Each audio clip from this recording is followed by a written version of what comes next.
Hey, Mr. Pro, what do you think of my hive? Let's take a look. Looks like you got a good start. I don't make any honey, though. Yeah, you will get there eventually. I think I'm going to switch to white. Hey, Mr. Pro, what do you think of my hive? Let's take a look. Looks like you got a good start. I don't make any honey, though. Yeah, you will get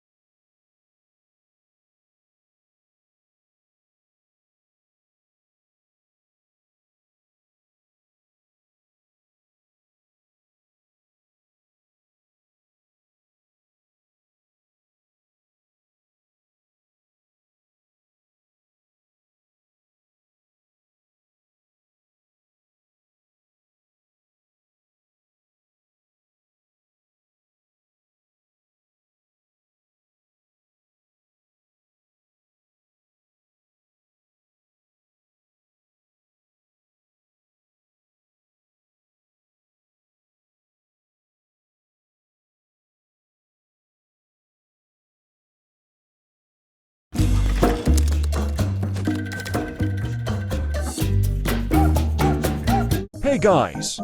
Welcome back to a new video. Today, I will show you a few ways on how to get cub buddies in BSS. Like and subscribe for more videos like this in the future. Let's start. 1. Trading is the best method to get all cub buddies. However, it's the most risky as you could get scammed. When trading for cub buddies, make sure that the trade is legit before you accept. 2. After completing 300 brown bear quests, you will receive the brown bear cub buddy. The only problem is that brown bear's quests can be a little challenging, so this will take some time. However, if you want an extra cub buddy skin, go for it. 3. You can get Robo Cub Buddy if you get 2, round 25, or 250,000 cogs. You can also obtain Star Cub with 10 star signs, which will involve a lot of gambling real. 4. You were able to get the Black Cub Buddy for 2,000 tickets and for 600 Robux, however he removed it in the latest update. You can get him with Cub vouchers soon.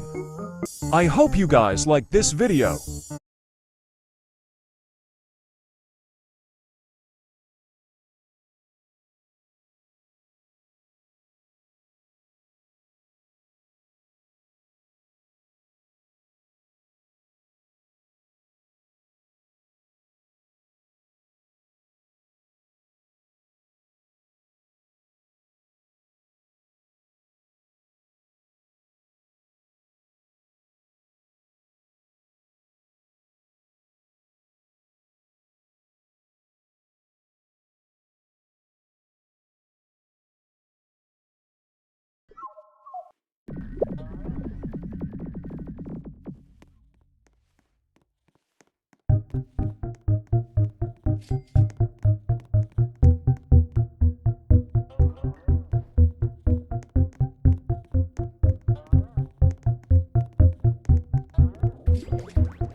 Learn about crypto and get rewarded as you learn with Coinbase Learning Rewards. We've paid out over $100 million in crypto rewards since Coinbase. Or you just have to get them because you are Blue Hive and you want to get more bubbles. And if that's so, then please go on this video and check it. So the first method, like a lot of items, is to do brown bear quests. This is really hard. Brown bear quests are really hard. I'm always struggling with these quests. I'm not doing them always, I'm doing them in background, but if you do 111 quests of brown bear, you will get $5 of frogs. So, and if you go through all of the hell of the brown bear, you can finish 333 quests and you can get 3 more bucks of frogs. That's the all 2 quests that you can do for your box of frogs. So yes. And the next method that is maybe not so good, but it's good because it's one more bear that quest you.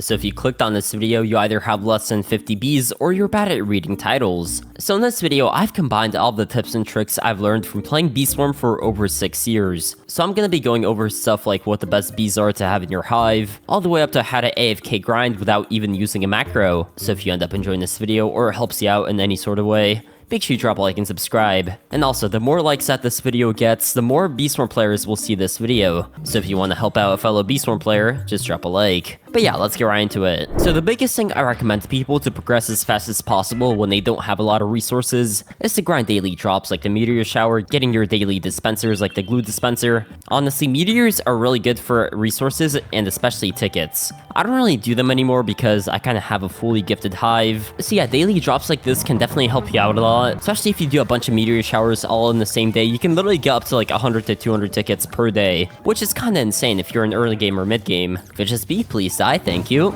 And yeah, dispensers are also really good, especially the glue dispenser, considering glue is one of the hardest resources to get in all Bee Swarm. And that's why I have 17 glue. I just bought the coconut build, that's why. But yeah, getting daily drops and dispensers brings me on to my next tip, which is to optimize resources perfectly. So when you're in the early game, stuff like extracts and glitter and glue, it's very hard to come by, so you don't want to waste much of it. Honestly, I wouldn't even use it for anything other than crafting. And another thing you should also optimize is codes. Now, my strategy for codes is simple. If you don't have at least 45 bees, don't use your codes. It's as simple as that, because a code when you're early game can make you maybe a few billion, but when you're in the end game, it can literally make you like 1 quadrillion honey. It's kind of crazy. I feel like everyone has wasted their codes at least once in their Bee Swarm career. There's 2 types of people in Bee Swarm: those who have used all their codes when they were early game, and liars. But if you by some miracle haven't wasted your codes yet, please just save them until your end game, or at least mid game or something. Moving on to the next very important suggestion I have is to not ignore Blackbear quests. It's because of Blackbear that you'll probably get your first mythic egg, and thus your first mythic bee. Oh hey, we're twins. And overall, doing Blackbear quests is really simple because you're literally told exactly what to do, and that's collect pollen from certain fields. You won't be wasting your time running around doing nothing like I am right now. And honestly, completing the Blackbear questline isn't even that difficult. When I made my new account and started doing Blackbear quests again, I think I completed the final 30 quests up until the mythic egg in like 7 hours, which isn't even that much if you think about it. I might have lost a few brain cells, but it was definitely worth it. I got my first mythic bee. And doing Blackbear quests brings me on to my next point, and that is do your Spirit Bear quest as well. Now, Blackbear quest is just literally collecting pollen, which can be done in the background, but Spirit Bear isn't like that. Like, for Spirit Bear, you literally have to dial in. You have to grind the hell out of Spirit Bear to actually complete her quest. So the best thing you can do is just to man up and start doing the Spirit Bear quest. The quest won't do itself, so... And you definitely want stuff like the Windy Bee, the Petal Wand, and most importantly, you don't want to forget the Petal Belt. Another useful tip I have for you guys is when you're able to kill the coconut crab, just kill it. Kill it as often as you possibly can. If you have a gifted Vicious Bee, even better. You can kill it more often.